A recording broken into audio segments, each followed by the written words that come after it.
নিজের বাড়ির লোককে সামলাতে পারে না, সে 17 লক্ষ মানুষের প্রতিনিধিত্ব করবে। অভিজিৎ গাঙ্গুলিকে কটাক্ষ কারামন্ত্রীর। অপরদিকে সিবিআই সন্দেশখালীতে পিস্তল ঢুকিয়েছে, বিস্ফোরক দাবি করলেন তিনি। রবিবার প্রায় 5 শতাধিক চাকরিহারা শিক্ষক তমলুকের হাসপাতাল মোড়ে অবস্থান বিক্ষোভে বসেন। সেই মঞ্চেই উপস্থিত ছিলেন সংশোধনাগার মন্ত্রী অখিল গিরে। মঞ্চ থেকে প্রাক্তন বিচারপতি তথা তমলুকের বিজেপি প্রার্থী কড়া সমালোচনা শানিয়েছেন কারামন্ত্রী। কি বললেন শুনে নেব। ঠিক করে দিয়েছো, বিজেপির পক্ষে করে দিয়েছো, বিজেপির পক্ষে ব্যবস্থা করে দিয়েছো। তুমি নিজের ঘর সামলাতে পারেন না, নিজের ঘরের পরিবার তাকে ছেড়ে পালিয়ে গেছে। সে আবার এখানে নাকি লোকসভা নির্বাচনে লড়তে এসছে। অভিজিতের পরিবারের লোকেরা তাকে ঘর ছেড়ে পালিয়ে গেছে। খবর নিন, একা থাকে, ঘর ছেড়ে পালিয়ে গেছে, খবর আছে।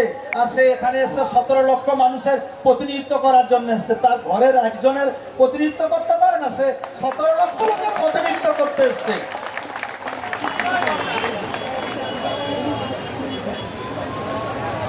তাই বলি আজকের পশ্চিমবঙ্গের মানুষের অধিক দায়িত্ব, শিক্ষকদের বলুন, সাধারণ মানুষদের বলুন, আজকে তাকে অধিক দায়িত্ব নিতে হবে। নরেন্দ্র মোদী বারবার বলছেন।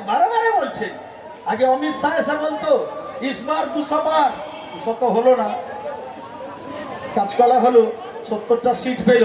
এখনো নরেন্দ্র মোদী আবার বলছে 400 আসন পাবো।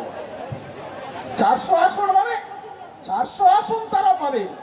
400 আসন কেন পেতে চাইছে ওরা? ভারতবর্ষের সংবিধানকে সংশোধন করবে বলে। এইটাই হয়তো শেষ নির্বাচন হতে পারে পশ্চিমবঙ্গের। বলে ভারতবর্ষের 400 আসন যদি পায়। তোমাদের বিজেপি কি বলছে? 400 আসন পাবে?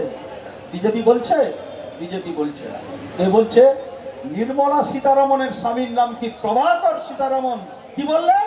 বলে 400 তো দূরে, 230 আগে পাক, তারপরে দেখা যাবে 400 আসন পাবে। তাহলে কি পঞ্চায়েত নির্বাচন হবে না?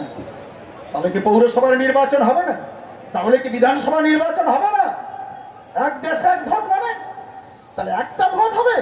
সে ভোট কোনটা ভোট হবে? একটা ভোট। তার জন্য সংবিধান সংশোধন করা দরকার। তার জন্যই বলছে আমাকে 400 আসন পেতে হবে। তার জন্যই বলছে সিবিআই চলে যাও। রাতের অন্ধকারে মুখ ঢাকিয়ে দুটা চোখ বার করে এনএসজি রাত্রিবেলা সন্দেশখালীতে কি দেখছে? ঢুকিয়ে দিয়েছো। বলে আমেরিকা থেকে, মার্কিন থেকে পিস্তল এসেছে। সিবিআইরা যে পিস্তল নিয়ে ঢুকিয়ে দেয়নি তার কি প্রমাণ আছে? অন্ধকারে সিবিআই পিস্তল ঢুকিয়ে দিয়েছে, ওখানে রিভলভার ঢুকিয়ে দিয়েছে সিবিআইরা। কে দেখেছে? কেন কলকাতার পুলিশকে সঙ্গে নিয়ে যাওনি? কেন পশ্চিমবঙ্গের পুলিশকে সঙ্গে নিয়ে যাওনি? হাইকোর্ট অর্ডার দিয়েছে তো কে হয়েছে? হাইকোর্ট অর্ডার দিয়েছে, হাইকোর্ট তো বলেনি পশ্চিমবঙ্গের পুলিশকে নিয়ে যেতে।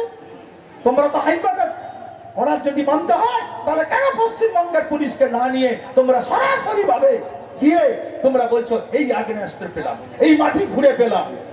মাটি ঘুরাটা দেখাও আগে, কোথায় মাটি ঘুরেছো দেখাও, কার ঘরে? সেটা না দেখিয়ে বলছো রিভলভার সব সাজিয়ে দিয়ে টোটাকে সাজিয়ে সিবিআই করেছো। সিবিআই টোটা নাকি এক একটা করে টোটা মারবে, লোককে মারবে? আমাদের পুলিশকে সঙ্গে না নিয়ে কেন যাচ্ছ?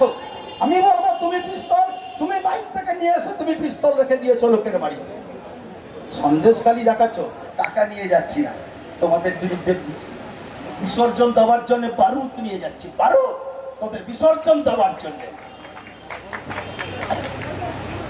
তার জন্য আজকে আমাদের এই নির্বাচন অত্যন্ত গুরুত্বপূর্ণ। আমাদের কাছে নির্বাচন লড়াইটা কঠিন নয়, কিন্তু তাৎপর্যপূর্ণ নির্বাচন।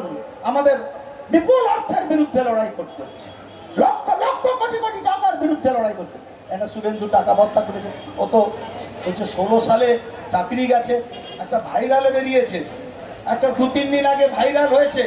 শুভেন্দু অধিকারীর ভাই দীপেন্দু অধিকারীকে ভাইরাল করেছে। দীপেন্দু অধিকারী আরো বড় চিটিংবাজ। এখানকার এমপিকে লোককে জিজ্ঞাসা করুন কোথাও দেখেছেন একজন এমপির চেহারা? না, বড় চিটিংবাজ। তাকে জিজ্ঞাসা করছে তোমার ভাইকে টাকা দিয়েছিলাম, শুভেন্দু অধিকারী দাদাকে টাকা দিয়েছিলাম, সেই টাকাটা ফেরত না। কোনো ভোটের পরে দেখা করবে, মানে ভোটের পরে দেখা মানে ওটা পাইয়ে দিল, ভোটের পরে দেখা করবে। তাহলে শুভেন্দু টাকা নিয়েছো তুমি? তাহলে 16 সালে তুমি 3টা দপ্তরের মন্ত্রী ছিলে, তুমি টাকা নিয়েছো? তোমাকে বলেছে? তোমার ভাইকে বলেছে? সাধু, সব সাধু, বিজেপি সব সাধু, আমরা সব চুপ। ব্যুরো রিপোর্ট, উত্তরের প্রহরী।